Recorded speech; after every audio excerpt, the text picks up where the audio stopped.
Ray Bradbury. A Sound of Thunder. The sign on the wall seemed to quaver under a film of sliding warm water. Eccles felt his eyelids blink over his stare, and the sign burned in this momentary darkness. Time Safari, Inc. Safaris to any year in the past. You name the animal, we take you there. You shoot it. A warm phlegm gathered in Eccles' throat. He swallowed and pushed it down. The muscles around his mouth formed a smile as he put his hand slowly out upon the air, and in that hand waved a check for $10,000 to the man behind the desk. Does this safari guarantee I come back alive? We guarantee nothing, said the official, except the dinosaurs. He turned. This is Mr. Travis, your safari guide in the past. He'll tell you what and where to shoot.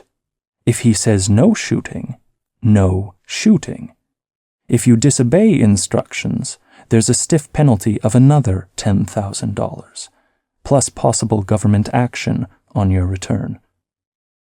Eccles glanced across the vast office, at a mass and tangle, a snaking and humming of wires and steel boxes, at an aurora that flickered now orange, now silver, now blue. There was a sound like a gigantic bonfire burning all of time, all the years and all the parchment calendars, all the hours piled high and set aflame. A touch of the hand, and this burning would, on the instant, beautifully reverse itself. Eccles remembered the wording in the advertisements to the letter. Out of chars and ashes, out of dust and coals, like golden salamanders the old years, the green years, might leap. Roses sweeten the air, while hair turn Irish black. Wrinkles vanish. All, everything fly back to seed, flee death, rush down to their beginnings. Suns rise in western skies and set in glorious easts. Moons eat themselves, opposite to their custom. All and everything cupping one in another like Chinese boxes, rabbits into hats, all and everything returning to the fresh death, the seed death, the green death, to the time before the beginning. A touch of a hand might do it, the merest touch of a hand. Hell and damn, Eccles breathed, the light of the machine on his thin face. A real time machine. He shook his head. Makes you think. If the election had gone badly yesterday, I might be here now, running away from the results. Thank God Keith won. He'll make a fine president of the United States. Yes, said the man behind the desk. We're lucky. If Deutscher had gotten in, we'd have the worst kind of dictatorship. There's an anti-everything man for you. A militarist, anti-Christ, anti-human, anti-intellectual. People called this up, you know, joking, but not joking. Said if Deutscher became president, they wanted to go live in 1492. Of course, it's not our business to conduct escapes, but to form safaris. Anyway, Keith's president now.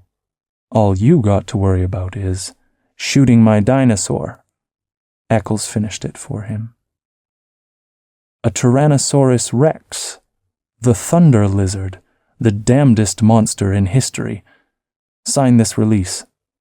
Anything happens to you, we're not responsible. Those dinosaurs are hungry. Eccles flushed angrily. Trying to scare me? Frankly, yes. We don't want anyone going who will panic at the first shot. 6 safari leaders were killed last year, and a dozen hunters. We're here to give you the damnedest thrill a real hunter ever asked for. traveling you back 60 million years to bag the biggest damn game in all time. Your personal check's still there. Tear it up." Mr. Eccles looked at the check. His fingers twitched. "Good luck," said the man behind the desk. "Mr. Travis, he's all yours." They moved silently across the room, taking their guns with them, toward the machine, towards the silver metal and the roaring light. First a day, and then a night, and then a day, and then a night. Then it was day, night, day, night, day, a week, a month, a year, a decade. AD 2055, AD 2019, 1999, 1957, gone. The machine roared.